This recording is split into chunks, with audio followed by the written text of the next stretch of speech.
Good evening, students. How are you? I hope that you are all fine. Okay. Today we are going to learn a short story from your English textbook, Treasure Trove, a collection of short stories. And take page number 51. Okay. So today we are going to learn a short story named A Horse and Two Goats. Okay. Who is the author of the story? Yes, R.K. Narayan. So please look the picture. So he is the writer of this story. Actually, a simple story, but a little bit lengthy. 14 pages in your textbook. Actually, it is an edited version in your textbook, given in your textbook. Okay. അപ്പോൾ ഇന്ന് നമ്മൾ പഠിക്കാൻ പോകുന്നത് famous Indian റൈറ്ററായ R.K. നാരായണൻ്റെ ഒരു short സ്റ്റോറിയാണ്. Okay, നിങ്ങൾക്ക് R.K. നാരായണനെ കുറിച്ച് പരിചയമുണ്ടോ എന്ന് എനിക്ക് അറിഞ്ഞുകൂടാ. ഇതാണ് ഒരു പിക്ചർ ഞാൻ കാണിച്ചിട്ടുണ്ടല്ലോ സ്ക്രീനിൽ. അപ്പോൾ അദ്ദേഹമാണ് R.K. നാരായൺ. ഒരു ഫേമസ് ഇന്ത്യൻ റൈറ്ററായിരുന്നു. അപ്പം അദ്ദേഹം പല വർക്കുകൾ എഴുതി ഫേമസ് ആയൊരു റൈറ്ററാണ്. അത് മാത്രമല്ല, നമ്മളിന്ന് പഠിക്കാൻ പോകുന്ന ആ വർക്കും ഫേമസ് ആണ്. എ ഹോഴ്സ് ആൻഡ് ടു ഗോട്ട്സ് എന്നാണ് ആ ഷോർട്ട് സ്റ്റോറിയുടെ പേര്. ഓക്കെ, അപ്പോൾ R.K. നാരായൺ ആരാണ് നമുക്ക് ജസ്റ്റ് ഒന്ന് പറഞ്ഞു പോവാം. ഓക്കെ, സോ നിങ്ങൾ ജസ്റ്റ് ഒന്ന് ഫോളോ ചെയ്യാൻ ശ്രമിക്കുക. അല്പം ഒന്ന് ശ്രദ്ധിക്കണം, എങ്കിലേ നമുക്കത് പറ്റുള്ളൂ. സിമ്പിളാണ്, പക്ഷേ അല്പം ലെങ്തിയാണ്. കുറച്ച് അധികം പേജുകൾ ഇതിനുണ്ട്. So please take care of that. Try to follow it. പറ്റുന്നിടത്തോളം സിമ്പിളാക്കാൻ ശ്രമിക്കാം. Okay, try to follow it. Okay, let start. R.K. Narayan ആണ് ഫുൾ നെയിം ഞാൻ പറയാം. പഠിക്കണമെന്നില്ല, ജസ്റ്റ് ഒന്ന് കേട്ടാൽ മതി. Rasipuram Krishnaswami Iyer Narayanaswami, that is the full name. കുഴപ്പമില്ല, നിങ്ങൾക്ക് നോട്ട് വേണമെങ്കിൽ ചോദിച്ചാൽ മതി, തരാം. വാട്സപ്പിൽ ഞാൻ പ്രൊവൈഡ് ചെയ്യാം. Okay, he was born in Madras. Okay, പുള്ളി തമിഴ്നാടിൻ്റെ ആ ഒരു ഏരിയ, അവിടെയാണ് പുള്ളിയുടെ കഥയും എല്ലാം വരുന്ന ആ ഒരു ഏരിയ ചുറ്റിപ്പറ്റിയാണ്. പുള്ളി ജനിച്ചത് മദ്രാസിലാണ്. ഓക്കെ, ഇതെല്ലാം നമുക്ക് വേണ്ട, അത്യാവശ്യം കുറച്ച് പോയിൻറ്റ്സ് നിങ്ങൾ അറിഞ്ഞിരിക്കണം. Mainly his works set in the fictional south Indian town of Malgudi എന്ന് പറഞ്ഞാൽ അദ്ദേഹത്തിൻ്റെ വർക്കെല്ലാം മിക്കവാറും ഈ അതിൻ്റെ അകത്തൊരു ഇമാജിനറി പ്ലേസ് വരുന്നുണ്ട്. മിക്കവാറും ആ പ്ലേസ് എന്ന് പറഞ്ഞാൽ ഈ സൗത്ത് ഇന്ത്യയിലെ ഒരു മാൽഗുഡി എന്ന് പറഞ്ഞൊരു ടൗൺ, അതൊരു ഫിക്ഷണൽ ടൗണാണ് മാൽഗുഡി. കേട്ടിട്ടുണ്ടോ ഈ വാക്ക്? മാൽഗുഡി, MALGUDI, മാൽഗുഡി അങ്ങനെ ഒരു വാക്ക് കേട്ടിട്ടുണ്ടോ? അങ്ങനെ ഒരു ടൗണാണ്, ഇമാജിനറി ടൗണാണ്. അദ്ദേഹത്തിൻ്റെ മിക്ക വർക്കുകളുമുണ്ട്. മാനേറ്റർ ഓഫ് മാൽഗുഡി അങ്ങനെ കേട്ടിട്ടുണ്ടോ? എ മാനേറ്റർ ഓഫ് മാൽഗുഡി, അങ്ങനെ കുറേ വർക്കുണ്ട്. ഇന്ത്യൻ ലിറ്ററേച്ചറിൽ ഒരു വലിയ റൈറ്ററായിരുന്നു അദ്ദേഹം, വലിയൊരു റോള് വഹിച്ചിട്ടുണ്ട്. ഓക്കെ, അദ്ദേഹം ഒരു ബ്രാഹ്മിൺ കുടുംബത്തിലാണ് ജനിച്ചത്. കേട്ടിട്ടില്ലേ? ബ്രാഹ്മണൻ, പണ്ട് നമ്മുടെ കാസ്റ്റ് സിസ്റ്റം ഉണ്ടായിരുന്നു. ബ്രാഹ്മിൻസ്, ക്ഷത്രിയൻസ്, വൈശ്യൻസ്, ശൂദ്രൻസ്. കേട്ടിട്ടില്ലേ? അങ്ങനെ 4 കാസ്റ്റ് സിസ്റ്റം നമ്മുടെ നാട്ടിലുണ്ട്. നിങ്ങൾ സോഷ്യലിൽ പഠിച്ചിട്ടുണ്ടായിരിക്കും. ഏറ്റവും ടോപ്പ് ഹൈ ക്ലാസ്സിൽ ആയിരുന്നു ബ്രാഹ്മിൻസ്. ഒരു ഫിക്ഷണൽ ടൗൺ ഉണ്ടെന്ന് ഞാൻ പറഞ്ഞു. ഫിക്ഷണൽ എന്ന് പറഞ്ഞാൽ എന്തുവാ? ഇമാജിനറിയാണ്, റിയലി ഉള്ളതല്ല. അപ്പം അങ്ങനെ ചെയ്യുന്ന ഒരു റൈറ്ററിനെ കുറിച്ച് നിങ്ങൾ കേട്ടിട്ടുണ്ടോ? ഒരു വെസ്റ്റേൺ ഒരു വേറെ റൈറ്ററുണ്ട്, ഞാൻ പറഞ്ഞുതരാം.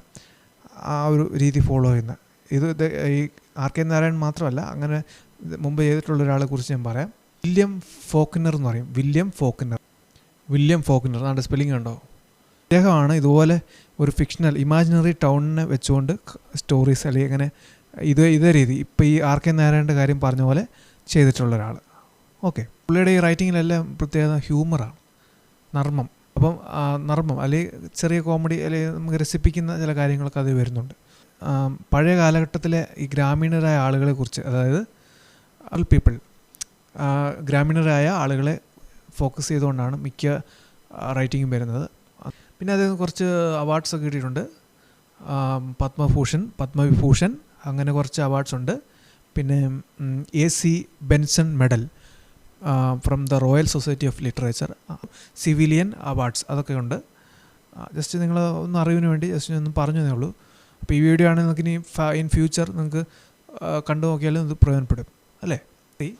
ആക്ച്വലി പബ്ലിഷ് ചെയ്തത് മദ്രാസിലെ ദ ഹിന്ദു എന്ന് പറഞ്ഞ ആ ന്യൂസ് പേപ്പറിലായിരുന്നു 1960. He published this work, I mean the story. Which story? A horse and two gods. ആ വർക്ക് ഫസ്റ്റ് പബ്ലിഷ് ചെയ്തത് എവിടെയായിരുന്നു? ദ ഹിന്ദു എന്ന് പറഞ്ഞ ന്യൂസ് പേപ്പർ, അറിയത്തില്ലേ ഹിന്ദു? ദ ഹിന്ദു ന്യൂസ് പേപ്പറിൽ 1960 1960. പക്ഷേ അന്നത് വലിയ ഇമ്പോർട്ടൻസ് ഒന്നും കിട്ടിയില്ല. 1970 ആയിട്ടാണ് പിന്നെ അതൊന്ന് റെഡി ആയിട്ട് വരുന്നത്. ഇൻ്റർനാഷണൽ ഓഡിയൻസ് ആയത് പിന്നീട് 1970 കളക്ഷൻ ഓഫ് സ്റ്റോറീസ് ആയിട്ട് ഇട്ടു. അതായത് a horse and two gods and other stories എന്ന പേരിലൊരു കളക്ഷൻ, ഒരു ഷോർട്ട് സ്റ്റോറി കളക്ഷൻ പുള്ളി പബ്ലിഷ് ചെയ്തു. മനസ്സിലായോ? അപ്പോഴാണ് അതിന് കുറച്ച് ആൾക്കാർ അത് ശ്രദ്ധിച്ചു തുടങ്ങിയത്. ഇനി ഈ സ്റ്റോറിയിൽ എന്താണ് പറയുന്നത് എന്ന് ജസ്റ്റ് ഒന്ന് ഞാൻ പറയാം. പക്ഷേ ആ സ്റ്റോറിയിൽ ജസ്റ്റ് കിടക്കുന്നതിന് മുമ്പ് ഞാൻ ജസ്റ്റ് നിങ്ങളൊന്ന് ഇമാജിൻ ചെയ്യാൻ കുറച്ച് കാര്യങ്ങൾ പറയാം. So just imagine that you got a chance to meet to a tourist. Suppose you are traveling to some place, and suppose you met with a tourist from other country. If you get a chance to talk with that person, what will you do? You know English, but your English is Indian English. So that tourist also know English, but the problem is that the tourist try to say something to you or asking something about that place or something else, but you fail to recognize or understand that person or that tourist. You the English of that country or that person. മനസ്സിലായി? നിങ്ങളൊരു ടൂറിസ്റ്റിനെ കണ്ടുമുട്ടുക എന്ന് വിചാരിക്കുക. Example പറയുകയാണ്, നിങ്ങളൊരു യാത്ര പോവുകയാണ്, ഒരു tourist പ്ലേസിൽ വന്നു, യാദൃശ്യമായിട്ട് നിങ്ങൾ ഒരു ടൂറിസ്റ്റ് നിങ്ങളുടെ ഫ്രണ്ടിൽ വന്നു നിന്നു. അപ്പോൾ നിങ്ങൾ കണ്ടുമുട്ടി. അപ്പം നിങ്ങൾ അദ്ദേഹമായിട്ട് സംസാരിക്കുകയാണ്. നിങ്ങൾക്ക് ഇംഗ്ലീഷ് അറിയാം, ഇന്ത്യൻ ഇംഗ്ലീഷ്. അവർക്ക് ഇംഗ്ലീഷ് അറിയാം. ഏതാ? അവർ അമേരിക്കനാണ്, അമേരിക്കൻ ഇംഗ്ലീഷ്. അത് ബ്രിട്ടനിലുള്ള യൂറോപ്പിൽ നിന്ന് ആരെങ്കിലാണ് ബ്രിട്ടീഷ് ഇംഗ്ലീഷ് അല്ലേ? ഏത് ഭാഷ ആയിക്കോട്ടെ, നിങ്ങൾ കണ്ടുമുട്ടുകയാണെന്ന് നിങ്ങൾക്ക് ഇംഗ്ലീഷ് അറിയാം, അവർക്കും ഇംഗ്ലീഷ് അറിയാം. പക്ഷേ നിങ്ങൾ പറയുന്ന ഇംഗ്ലീഷ് അവർക്ക് മനസ്സിലാകത്തില്ല, അവർ പറയുന്ന ഇംഗ്ലീഷ് നിങ്ങൾക്ക് മനസ്സിലാകുന്നില്ല. അതല്ലേ വാസ്തവം? അപ്പോൾ അവിടെ കമ്മീഷൻ എങ്ങനെ നടക്കും? നിങ്ങൾ പറ. നിങ്ങൾക്ക് ഒരു ഐഡിയ പറയണമെന്നുണ്ട്. അപ്പോൾ അവിടെ ഒരു ഹിസ്റ്റോറിക്കൽ ഇമ്പോർട്ടൻ്റ് ആയിട്ടൊരു പ്ലേസ് ഉണ്ട്, അത് കാണണം, അല്ലെങ്കിൽ അവിടെ പോകണം, ഇന്നത് ചെയ്യണം, ഇന്നടത്തോടെ പോയാൽ ഇന്ന ഇത് കാണാം, ഇതൊക്കെ നല്ല ഇമ്പോർട്ടൻ്റ് ആണ്, നമ്മുടെ കൺട്രിയുടെ ഇതാണ്, അങ്ങനെ ഇങ്ങനെ എന്നൊക്കെ എന്തെങ്കിലുമൊക്കെ പറയണമെന്നുണ്ട് നിങ്ങൾക്ക്. പക്ഷേ നിങ്ങൾക്ക് ലാംഗ്വേജ് അവർക്ക് മനസ്സിലാകുന്നില്ല. അവർ നിങ്ങളോട് എന്തൊക്കെ ഡൗട്ട് ചോദിച്ചുകൊണ്ടാണ് വന്നത്. അവർക്ക് എന്തോ അത്യാവശ്യമുണ്ട്, അപ്പോൾ അവർ ഡൗട്ട് ചോദിച്ചുകൊണ്ട് വന്നു. പക്ഷേ അവർ പറയുന്നത് നിങ്ങൾക്ക് പിടികിട്ടുന്നില്ല. ആ ഒരു സിറ്റുവേഷൻ ഒന്ന് ഇമാജിൻ ചെയ്തേ. നിങ്ങൾ ആ ഒരു അവസ്ഥയിൽ വന്ന് നിങ്ങൾ എന്തോ ചെയ്യും? അതേ അവസ്ഥയാണ് ഇവിടെ നമുക്ക് സ്റ്റോറി കാണുന്നത്. അതായത് ഇവിടെ ഞാൻ പറഞ്ഞ ഈ ഉദാഹരണത്തിൽ നിങ്ങൾ ശ്രദ്ധിച്ച ഒരു കൾച്ചറൽ ഡിഫറൻസ് കണ്ടോ നിങ്ങൾ? That is two culture come together but clashes അല്ലേ? ഒരു ക്ലാഷ് അവിടെ ഉണ്ടാവും. രണ്ട് കൾച്ചർ തമ്മിൽ കൂട്ടിമുട്ടുക എന്ന് പറയും. ഇപ്പോൾ ഇന്ത്യൻ കൾച്ചർ, അത് നിങ്ങളുടെ എന്ന് പറഞ്ഞാൽ ഇന്ത്യൻ കൾച്ചർ. പക്ഷേ ആ വന്ന ടൂറിസ്റ്റ് ആയതാണ് ഫോറിൻ കൾച്ചർ അല്ലേ, വെസ്റ്റേൺ കൾച്ചർ. അത് തമ്മിലൊരു ക്ലാഷ് അവിടെ വരും, ഉറപ്പാണേ. അപ്പം അതുപോലൊരു ക്ലാഷ് ഇവിടെ ഈ സ്റ്റോറിയിൽ വരുന്നുണ്ട്. ഓക്കെ, ഇപ്പം നിങ്ങൾക്കൊരു ജസ്റ്റ് ഒരു ഐഡിയ കിട്ടി കാണും. എന്തോ ഒരു സംഭവമുണ്ട്, കൾച്ചറും വെസ്റ്റേൺ കൾച്ചറും തമ്മിലൊരു എന്തോ ഒരു ക്ലാഷ് ഇവിടെ നടക്കുന്നുണ്ട് സ്റ്റോറിയിൽ. അതുകൊണ്ട് അതും ഹ്യൂമറായിട്ട് രീതിയിൽ തന്നെ പറയുന്നുണ്ട്. അത് നമ്മൾ മനസ്സിലാക്കണം. ആ ഹ്യൂമർ നമ്മൾ സെൻസ് ചെയ്ത് കഴിഞ്ഞാൽ നമുക്ക് ആ സ്റ്റോറി അത്രത്തോളം ഇൻട്രസ്റ്റ് ആവും. ഓക്കെ, ഞാൻ ജസ്റ്റ് ഇൻട്രൊഡക്ഷൻ പറഞ്ഞേ ഉള്ളൂ. ജസ്റ്റ് ഒന്ന് തുടങ്ങി വെക്കാം. കംപ്ലീറ്റ് ആയിട്ട് ഫുള്ള് പറയാൻ ഇപ്പം ടൈമില്ല. ഇപ്പം വീഡിയോ ഒരുപാട് ലെങ്തി ആയി പോകും. ഓക്കെ, ഞാൻ പെട്ടെന്നൊന്ന് ജസ്റ്റ് ഒന്ന് പറഞ്ഞു വിടാമെന്ന് വിചാരിക്കുന്നു. Okay, try to read the text. Chapter 3, page number 52. Okay, ready. A horse and two goats. A horse and 2 goats. ഈ ടൈറ്റിൽ ഇമ്പോർട്ടൻ്റ് ആണ് കേട്ടോ. ഇതിൻ്റെ അത് പറയുന്നൊരു ഹോഴ്സും ഉണ്ട്, അതുപോലെ 2 ആടുകളും ഉണ്ട് അല്ലേ. 2 goatsഉം ഇത് വരുന്നുണ്ട്. നമുക്ക് നോക്കാം. Okay. Of the 700,000 villages dotting the map of India, Kridam was probably the tiniest, indicated on the district survey map by a microscopic dot. നോക്കാം. ഓഫ് ദ 700,000 villages, 700,000 villages എന്ന് പറയുമ്പോൾ തന്നെ ചിന്തിക്കുക, നമ്മുടെ വടക്കേ ഇന്ത്യ, പ്രത്യേകിച്ച് ഇന്ത്യയിലെ എല്ലാം ഒരു അവസ്ഥ നിങ്ങളും അറിയണം. എന്താണ്? ഫുൾ ഗ്രാമങ്ങളാണ്. ഗ്രാമങ്ങളെന്ന് പറയുമ്പോൾ തന്നെ നിങ്ങൾ മനസ്സിൽ വെച്ച് ഒരു ചിന്ത വന്ന് കാണും, അവർക്ക് വിദ്യാഭ്യാസമില്ല, ശരിക്കും വിദ്യാഭ്യാസം കിട്ടിയിട്ടില്ല, ഭാഷ അറിഞ്ഞുകൂടാ, കാസ്റ്റ് സിസ്റ്റം മുമ്പേ പറഞ്ഞു അത് നിലക്കുന്നുണ്ട്, പല തട്ടിലാണ് ആളുകൾ. ജസ്റ്റ് അങ്ങനെ ചിന്തിക്കുക, ഇമാജിൻ ചെയ്യുക. നിങ്ങൾ സോഷ്യലൊക്കെ അല്പം അറിയാമല്ലോ, കുറച്ച് കാര്യങ്ങളൊക്കെ കേട്ടിട്ടുണ്ടല്ലോ, അത്രയും നിങ്ങളുടെ മനസ്സിൽ വരണം. ഇനി നോക്കാം. Of the 700,000 villages doting the map of India, അതായത് ഈ മാപ്പിൽ 700,000 villages ചൂണ്ടിക്കാണിക്കാൻ പറഞ്ഞാൽ നിങ്ങളെന്തോ ചെയ്യും? ഡോട്ടിങ് എന്ന് വെച്ചാൽ പരന്ന് കിടക്കുക എന്നുള്ളതാണ് അർത്ഥം, അല്ലെങ്കിൽ പോയിൻ്റ് ചെയ്യുക, അങ്ങനെ പല മീനിങ് വരും. Dotting the map of India. Kritam was probably the tiniest. അപ്പം കൃതം, ആ വാക്ക് കണ്ടോ, KRITAM, കൃതം, അതൊരു വില്ലേജിൻ്റെ പേരാണ്. അതാണ് നമ്മുടെ സ്റ്റോറി നടക്കുന്ന ഗ്രാമം. ഓർത്തോണം, നോട്ട് ചെയ്തോണം. Kritam was probably the tiniest. Tiny means small, very small. Okay. Kritam was probably the tiniest. ഇപ്പം ഈ പറഞ്ഞ 7 ലക്ഷത്തോളം അല്ലെങ്കിൽ 700,000 വില്ലേജുള്ള ഈ ഇന്ത്യയിലെ ഈ ഭൂപടം എടുത്ത് നോക്കി തന്നെ അതൊന്നും നമുക്ക് നേരെ സ്പോട്ട് ചെയ്യാൻ പറ്റുന്നില്ല, ബുദ്ധിമുട്ടാണ്. അങ്ങനെ ഇരിക്കെ അതിൻ്റെ അകത്ത് ഏറ്റവും ചെറിയ അല്ലെങ്കിൽ ടൈനിയസ്റ്റ് മീൻസ് വെരി സ്മോൾ ആയിട്ടുള്ളൊരു വില്ലേജാണ് ഏത്? കൃതം. കൃതം, കൃതം, അതാണ് ഉച്ചാരണം കേട്ടോ, Kritam. Indicated on the district survey map. Survey എടുക്കുമ്പോൾ ആ മാപ്പ് അതിൽ വരുന്ന ഇതാണ് പറയുന്നത്. Indicate means located on the district survey map by a microscopic dot. ഈ സർവേക്കകത്ത് വരുമ്പോൾ തന്നെ ഇതൊന്നുമില്ല. മൈക്രോസ്കോപ്പിക് ഡോട്ട് മീൻസ് എന്താണ്? അത്രയ്ക്ക് തീരെ ചെറുതാണ്, ഒട്ടും ഇമ്പോർട്ടൻസ് ഇല്ല എന്ന് തന്നെ പറയാം. അതാണ് മൈക്രോസ്കോപ്പിക് വ്യൂ എന്ന് പറഞ്ഞാൽ എന്താണ്? മൈക്രോസ്കോപ്പിലൂടെ നമ്മളൊരു സാധനം കാണുന്ന അതിൻ്റെ വലിപ്പം ഒന്ന് ആലോചിച്ച് നോക്ക്. എത്ര വലിപ്പം ഉണ്ടതിന്? ഏറ്റവും ചെറുതാണ് അല്ലേ? സൂക്ഷ്മ ജീവികളൊക്കെ അല്ലേ നമ്മൾ മൈക്രോസ്കോപ്പ് വഴി നോക്കുന്നത്. നമുക്ക് ശരിക്കും കാണാൻ പറ്റാത്ത അതാണ് ഉദ്ദേശിക്കുന്നത്. അപ്പം അതുപോലെയാണ് ഇവിടെ ഈ ഗ്രാമം കൃതം. അത്രയ്ക്ക് ഇമ്പോർട്ടൻസ് ഒട്ടും ഇല്ലാത്ത രീതിയിലാണ് കിടക്കുന്നത്. ഇനി വായിച്ചു നോക്കുക. But its size did not prevent its giving itself the grandiose name Kritam. പക്ഷേ ആ സൈസ് പറഞ്ഞപ്പോൾ നിങ്ങൾ വിചാരിച്ചു ഒരു ഇമ്പോർട്ടൻസും ഇല്ല. പക്ഷേ പേരിന് ഇമ്പോർട്ടൻസ് ഉണ്ട്. പേര് കൊണ്ട് പക്ഷേ കേട്ട് കഴിഞ്ഞാൽ വലിയ സംഭവമാണ്. അതാണ് ഇവിടെ പറഞ്ഞത്. ഗ്രാൻഡിയോസ് എന്ന് പറഞ്ഞാൽ ഇമ്പ്രസീവ്, ഭയങ്കരമായിട്ട് ഇമ്പ്രസീവായ അല്ലെങ്കിൽ ഗംഭീരമായ എന്നുള്ളൊരു മീനിങ് ആണ് ഗ്രാൻഡിയോസ്. ആ വാക്ക് കണ്ടോ, GRANDIOSE, ഗ്രാൻഡിയോസ്. ഇനി നോക്കാം, അത് വായിച്ചു നോക്കുക ഫുള്ളായിട്ട്. But its size did not prevent its giving itself the grandiose name Kritam. പക്ഷേ ആ സൈസ് ചെറുതാണെന്ന് പറഞ്ഞാലും ആ പേര് വീഴുന്നതിന് അതൊരു തടസ്സമല്ല. മനസ്സിലായോ? കൃതം എന്ന് പറഞ്ഞാൽ വാക്കിന് അർത്ഥം നിങ്ങൾ നോക്കണം, എങ്കിലേ നിങ്ങൾക്കത് മനസ്സിലാവും. Which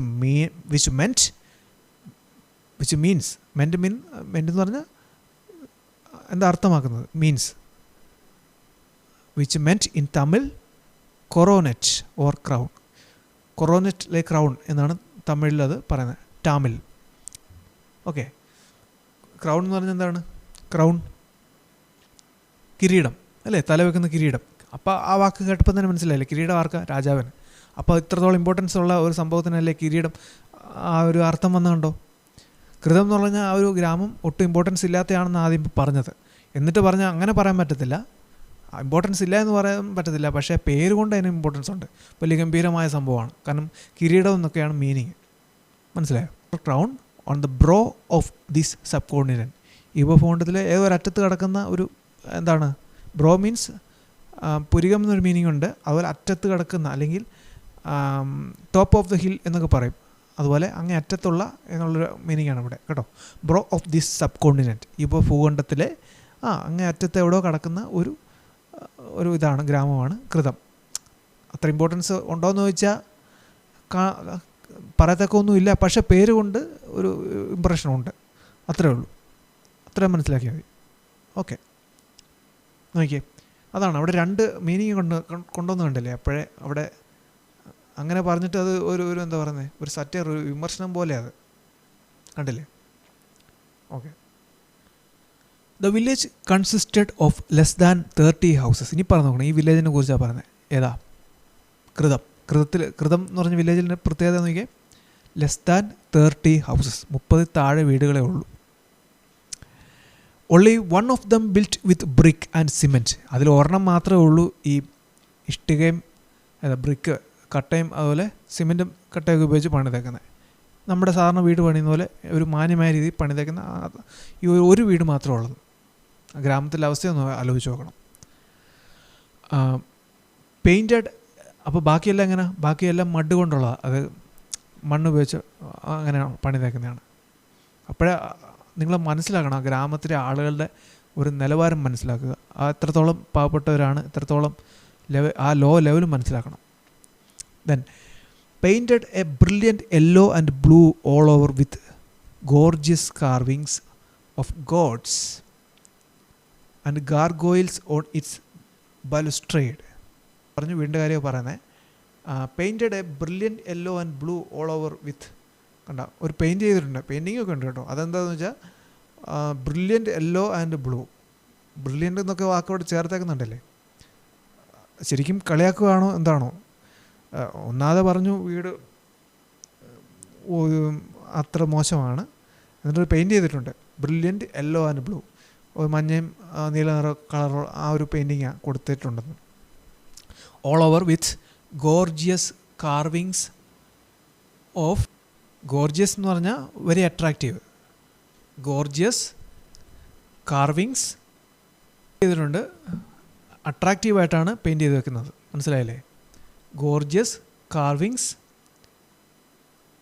of gods and gargoyles on its balustrade എന്ന് പറഞ്ഞാൽ, കാർവിംഗ് എന്ന് പറഞ്ഞാൽ എന്താ? കാർവിംഗ്, CARVING, കാർവിംഗ് എന്ന് പറഞ്ഞാൽ കൊത്തുപണി എന്ന് ശില്പി പണിത് വെക്കത്തില്ലേ, ആ കൊത്തുപണി, അതാണ് ഉദ്ദേശിക്കുന്നത്. അട്രാക്റ്റീവായിട്ടുള്ള ഈ കാർവിങ്സ്, കൊത്തുപണിയൊക്കെ ഉണ്ട് എവിടെ? ഓഫ് ഗോഡ്സ്, ഈ ദൈവങ്ങളുടെ, അവരുടെ ദൈവങ്ങളുടെ ഒക്കെ എല്ലാം ഇങ്ങനെ കൊത്തുപണി ചെയ്ത് വെച്ചിട്ടുണ്ട്. അതുപോലെ ആൻഡ് ഗാർഗോയിൽസ് ഓൺ ഇറ്റ്സ് ബാലുസ്ട്രേഡ്. ഗാർഗോയിൽ എന്ന് പറഞ്ഞാൽ എന്താണ്? ഗാർഗോയിൽസ് എന്ന് പറഞ്ഞാൽ എക്സാമ്പിൾ പറയുകയാണെങ്കിൽ, നിങ്ങൾ ഈ പാർക്കിലൊക്കെ പോകുമ്പോൾ കണ്ടിട്ടില്ലേ, ഈ ചില ശില്പങ്ങളൊക്കെ ഉണ്ടാക്കി വെച്ചു, അതിൻ്റെ വായിക്കൂടെ ഇങ്ങനെ വെള്ളമൊക്കെ ചീറ്റി വരുന്ന കണ്ടിട്ടുണ്ടോ? ചിലപ്പോൾ സിംഹത്തെ ഉണ്ടാക്കി, സിംഹം വാ വിളിച്ചിരിക്കും, അതിൻ്റെ അകത്തോടെ ഇങ്ങനെ പാർക്കിലാണ്, അപ്പോൾ അതിൻ്റെ വായിക്കൂടെ ഇങ്ങനെ പൈപ്പ് വെച്ചിട്ടുണ്ട്, വെള്ളം ഇങ്ങനെ ചീറ്റി പുറത്തോട്ട് വരും, കണ്ടിട്ടില്ലേ? അതുപോലെ കോമിക്കായിട്ടുള്ള രീതിയിൽ ഉണ്ടാക്കി ഒരു ഫിഗർ ഉണ്ടാക്കി വെച്ചേക്കുന്നത്, അതാണ് അർത്ഥമാക്കുന്നത് കേട്ടോ. That's the meaning. Okay. On its balustrade. Balustrade എന്ന് പറഞ്ഞാൽ ജസ്റ്റ് ഞാൻ കാണിച്ചു തരാം, നോക്കിക്കോണം. ഇതാണ് ഈ ബാലുസ്ട്രേഡ്. ബാലുസ്ട്രേഡ് എന്ന് പറഞ്ഞാൽ ഈ ഭിത്തി കണ്ടോ, ഈ തൂൺ കണ്ടോ, ആ തൂണിനെ പറഞ്ഞ ഇതായത് ഈ സാധനം. ഈ പിക്ചർ നോക്കി കണ്ടോ, ഇടത്ത് വശത്ത് എടുത്ത് സെലക്ട് ചെയ്ത് കാണിച്ചേക്കുന്നുണ്ടല്ലേ, ഈ കൊത്തുപണി പോലെ നമ്മൾ ഈ കണ്ടിട്ടില്ലേ, ഈ ചില വീടൊക്കെ പണിയുമ്പം അതിൻ്റെ അതെല്ലാം ഇങ്ങനെ കാണാം. എന്തിനാണ് ഉണ്ടാക്കി വെച്ചേക്കുന്നത് വെച്ചാൽ എനിക്ക് അറിഞ്ഞുകൂടാ. ആ ഒരു സംഭവം, അതാണ് ഈ ബാലുസ്ട്രേഡ് എന്ന് ഉദ്ദേശിക്കുന്നത്. മലയാളത്തിൽ ലഘുസ്തംഭശ്രേണി എന്നൊക്കെ മലയാളം മീനിങ്, അതൊക്കെ കട്ടിയാണ്. ജസ്റ്റ് നിങ്ങളത്തെ ഈ പിക്ചർ കാണുമ്പോൾ മനസ്സിലാവും. എയർ റെയിലിംഗ് എന്നാണ് ഇംഗ്ലീഷ് മീനിങ് കൊടുത്തേക്കുന്നത്. എയർ റെയിലിംഗ്, മനസ്സിലായില്ലേ? ഇങ്ങനെ ഒരു ഡിസൈൻ ഉണ്ടാക്കി വെച്ചേക്കുന്നത്, തൂൺ പോലെ, മനസ്സിലായില്ലേ? പിക്ചർ നമുക്ക് മനസ്സിലാക്കി കാണും ഈ ഒരു സംഭവം, കണ്ടില്ലേ? ആ തൂൺ സ്റ്റെപ്പിൻ്റെ അവിടെ തൂൺ പോലെ കൊടുത്തേക്കുന്നുണ്ടോ ഇല്ലേ ഓരോ സ്റ്റെപ്പിലും? ആ ഒരു സംഭവമാണ് എന്ത്, ഈ ഇത് ബാലുസ്ട്രേഡ്. അതാണ് ഈ balustrade. Okay. It was known as the big house. അപ്പോൾ നമ്മൾ പറഞ്ഞത് ഈ സിമെൻറ്റും ബ്രിക്ക് ഒക്കെ വെച്ച് പണിതൊരു വീടിൻ്റെ കാര്യമാണ്, അതിൻ്റെ വിശേഷമാണ് ഇപ്പോൾ പറഞ്ഞത് കേട്ടോ. അതാണ് ഇതുപോലെ പെയിൻറ്റ് ചെയ്ത് വെച്ചേക്കുന്നത്. ബാക്കിയുള്ള ഒന്നും പെയിൻറ്റ് ചെയ്തൊന്നും പറയുന്നില്ല, ഈ ഒരൊറ്റ വീടിൻ്റെ കാര്യം ഇപ്പോൾ ഈ പറഞ്ഞേക്കുന്നത്. അതാണ് ആ വീട്ടിലെ ഏറ്റവും വലിയ ഹൗസ്, ഏറ്റവും വലിയ വീടെന്നാണ് അതിനെ വിളിക്കുന്നത് ആ ഗ്രാമത്തിലെ. എന്താ അഭിമാനമാണോ നോക്കണേ, ഏറ്റവും വലിയ വീട്. The other houses distributed in 4 streets where generally of bamboo thatch, straw, mud and other unspecified material. കണ്ടോ, ബാക്കി വീടുകളുടെ വിശേഷം അതിന് പറയുന്നത്. The other houses distributed in 4 streets, അതായത് 4 സ്ട്രീറ്റിലായിട്ട്, സ്ട്രീറ്റ് എന്താ തെരുവ് അല്ലേ, അങ്ങനെ പല തെരുവുകളിലായിട്ട് എന്താണ് ബാക്കി വീടുകളൊക്കെ ഉണ്ട്. Where generally of bamboo thatch. Bamboo thatch കേട്ടിട്ടില്ലേ, മുള കൊണ്ടുണ്ടാക്കുന്ന വീട്. ഇതാണ് ഒരു picture.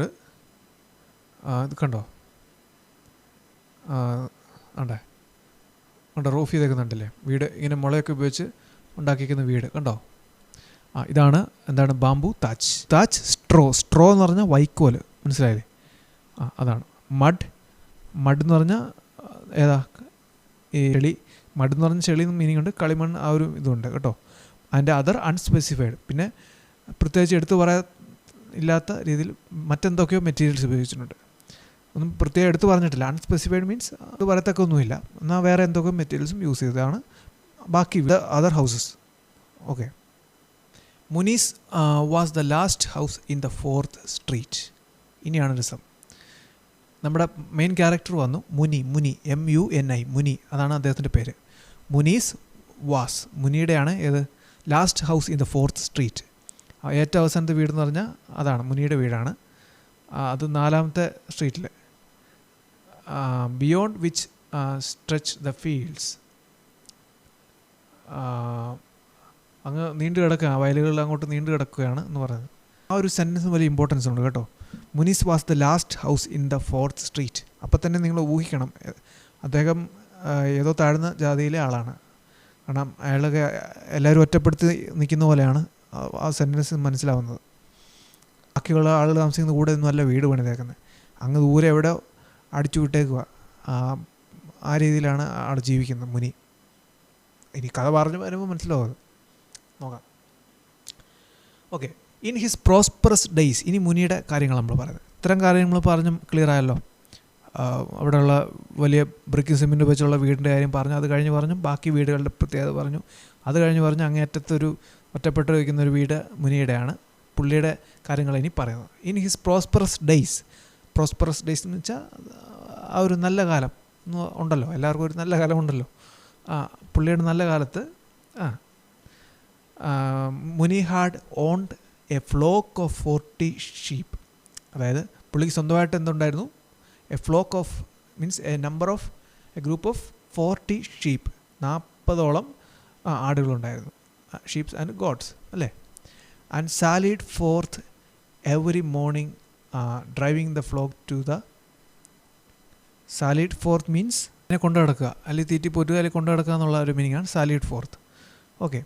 every morning driving the flock to the highway a couple of miles, driving the flock to the highway a couple of miles away, കുറച്ച് ദൂരെ കുറച്ച് മൈലുകൾ അകലെയുള്ള ഹൈവേയിൽ ആ ഭാഗത്തോട്ടം കണ്ടാണ് ഈ ആടുകളെല്ലാം മേച്ചുകൊണ്ട് പോയിക്കൊണ്ടിരുന്നത്. അന്ന് 40ഓളം ആടുകൾ ഒക്കെ ഉണ്ടായിരുന്നു കേട്ടോ, പുള്ളിയുടെ നല്ല കാലത്ത്, പ്രോസ്പെറസ് ആയിട്ടുള്ള നല്ലൊരു കാലത്ത്. There he would sit on the pedestal of a clay statue of a horse. Pedestal എന്ന് പറഞ്ഞാൽ തറ, ആ വേദി, അങ്ങനെയാണ് എൻ്റെ ഒരു മീനിങ് പെഡസ്റ്റൽ. അപ്പം ഈ ഒരു പിക്ചർ കണ്ടോ നിങ്ങളെ, എ ഹോഴ്സ് ആൻഡ് 2 goats, ഒരു പിക്ചർ കണ്ടില്ലേ? ഹോഴ്സിൻ്റെ ഒരു സ്റ്റാച്യു ഇവിടെ ഉണ്ട്, ഒരു കുതിരയുടെ ഒരു സ്റ്റാച്യു ഇവിടെ നിർമ്മിച്ചിട്ടുണ്ട്. He would sit on the pedestal of a clay statue of a horse while his cattle grazed around, അല്ലേ? അത് പുള്ളിയുടെ ആടുകളൊക്കെ ഇങ്ങനെ മേയുന്ന സമയത്ത് പുള്ളി അവിടെ ഇരുന്ന് തറയിൽ വന്നിരുന്ന് ഇതൊക്കെ നോക്കിക്കൊണ്ടിങ്ങനെ ഇതിനൊക്കെ ഇരിക്കും. അങ്ങനെയായിരുന്നു പുള്ളി ചെയ്തുകൊണ്ടിരുന്നത്. He would sit on the pedestal of a clay statue of a horse while his cattle grazed around. മനസ്സിലായി? ഗ്രേസ് മീൻസ് പുല്ല് മേയുന്ന സമയത്ത്. ഗ്രേസ് മീൻസ് ആടുകൾ പുല്ല് മേയുന്ന, അതാണ്. മേയാൻ വിട്ടിട്ട് പുള്ളി അതിൻ്റെ ആ സ്റ്റാച്യൂയുടെ അവിടെ കുത്തിയിരിക്കും, അതിനെ നോക്കിക്കൊണ്ടിരിക്കും. He carried a crook at the end of a bamboo pole and snapped foliage from the avenue trees to feed his flock. Okay. He carried a crook at the end. Crook means അട്ടിയുടെ കോൽ എന്നുള്ളതാണ്. ഒരു കോല്, വടി. Crook at the end of a bamboo. He carried a crook at the end of a bamboo pole and snapped foliage from snap എന്ന് വെച്ചാൽ മുറിച്ചെടുക്കുക. Foliage means leaves, ഇലകൾ, plants ഒക്കെ.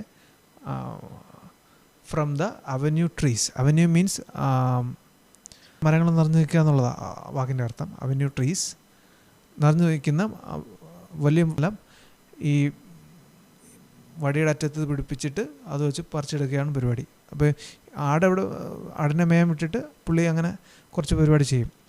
He also gathered faggots. Faggot എന്ന് പറഞ്ഞാൽ വിറക് കെട്ട്. Cook ചെയ്യണ്ടേ, വല്ല കഴിക്കണമെങ്കിൽ ഈ വിറക് കൊണ്ട് ഉണ്ടെങ്കിലല്ലേ വല്ല കുക്ക് ചെയ്യാൻ പറ്റും. പാചകം ചെയ്യണമെങ്കിൽ വിറക് വേണം, വിറകടുപ്പ് അല്ലെ, പണ്ട് കാലത്ത് അങ്ങനെ ആയിരുന്നല്ലോ, നമുക്കറിയാമല്ലോ. ഹി ആൾസോ ഗാദേഡ് മീൻസ് കൂട്ടുക. ഗാദേഡ് ഫഗോട്ട്സ് ആൻഡ് ഡ്രൈ സ്റ്റിക്സ് ബണ്ടിൽ ദം. ഈ വിറക് അതിന് വേണ്ടിയാണ് ഇതെല്ലാം എടുക്കുന്നത്. ഓക്കെ. ആൻഡ് ബണ്ടിൽഡ് ദം, കെട്ടായിട്ട് കെട്ടും. എന്നിട്ട് and carried dum home for fuel at sunset. അപ്പം അത് ഒരു ഇന്ധനമായിട്ട് ഉപയോഗിക്കണം സന്ധ്യയ്ക്ക്. അപ്പോൾ അതിനു വേണ്ടിയാണ് അത് വീട്ടിൽ കൊണ്ടുപോയിക്കൊണ്ടിരുന്നത്. പഴയ കാലത്തെ ആ കാര്യങ്ങൾ ഇപ്പം പറഞ്ഞത്രയും. His wife lit the domestic fire at dawn. രാവിലെ അടുപ്പ് ഉപയോഗിക്കണമല്ലോ. Boiled water in a mud pot. ഒരു കളിമൺ പാത്രത്തിൽ വെള്ളം തിളപ്പിക്കുന്നു. Threw into it a handful of millet flour. Millet flour എന്ന് പറഞ്ഞാൽ ഈ ഉണ്ടല്ലോ, ചോളമാവ് എന്ന് പറയും, അതാണ് millet. Added salt and gave him his first nourishment for the day. അപ്പോൾ അദ്ദേഹത്തിന് എന്നിട്ട് ആദ്യത്തെ ഇത് കൊടുക്കും. ഈ സംഭവം ഇങ്ങനെ വെള്ളത്തിട്ട് തിളപ്പിച്ച് ഈ ഒരു സംഭവം കൂടെ ചേർത്ത് കുടിക്കാൻ കൊടുക്കും. Nourishment means the food essential for growth, അല്ലേ, നമുക്ക് വളർച്ചയ്ക്ക് ആവശ്യമായ ഭക്ഷണം. First nourishment for the day, അല്ലേ, രാവിലെ അത്യാവശ്യം വേണ്ട നമുക്ക് ആരോഗ്യത്തിന് വേണ്ട കുറച്ച് ഭക്ഷണം കൊടുക്കുന്നു. When he started out she would put in his hand a packed lunch. പിന്നെ ഇതുകൊണ്ട് പോവുകയാണ്, ഈ ആടിനെ മേയ്ക്കാൻ പോകുമ്പം ഉച്ച കഴിഞ്ഞുള്ള ഭക്ഷണം പാക്ക് ചെയ്ത് കൊടുക്കും. Once again the same millet cooked in to a little ball. ഒന്നോടെ ഇത് മില്ലറ്റ്, ഈ പറഞ്ഞ നമ്മൾ മുമ്പ് പറഞ്ഞ സാധനം, ഈ ചോളമാവ്, ആ സംഭവം കുക്ക് ചെയ്ത് ലിറ്റിൽ ബോൾ, ഈ വട്ടത്തിലുള്ള സംഭവം അതിൻ്റെ തൊട്ട് ഒഴിച്ച് which he could swallow with a raw onion at midday. ഉച്ചയാകുമ്പം പുള്ളിക്ക് അത് കൊണ്ടുപോയി ഈ വേവിക്കാത്ത ഉള്ളി അതുപോലെ പച്ചക്കറിൻ്റെ കൂടെ ചേർത്ത് കുടിക്കാം. ബാക്കി നമുക്ക് അടുത്ത ക്ലാസ്സിൽ, വീഡിയോ ഒരുപാട് ലെങ്തായി പോകും, അതുകൊണ്ട് ജസ്റ്റ് ഞാൻ ഷോർട്ട് ചെയ്യണം. ബാക്കി നമുക്ക് അടുത്ത ക്ലാസ്സിൽ നോക്കാം. ഓക്കെ, ഇത്ര നമുക്ക് ക്ലിയർ ആയെന്ന് വിചാരിക്കുന്നു. ഓക്കെ, എന്തെങ്കിലും ഡൗട്ട് ഉണ്ടെങ്കിൽ നമുക്ക് ചോദിക്കണം. Okay, just stop it.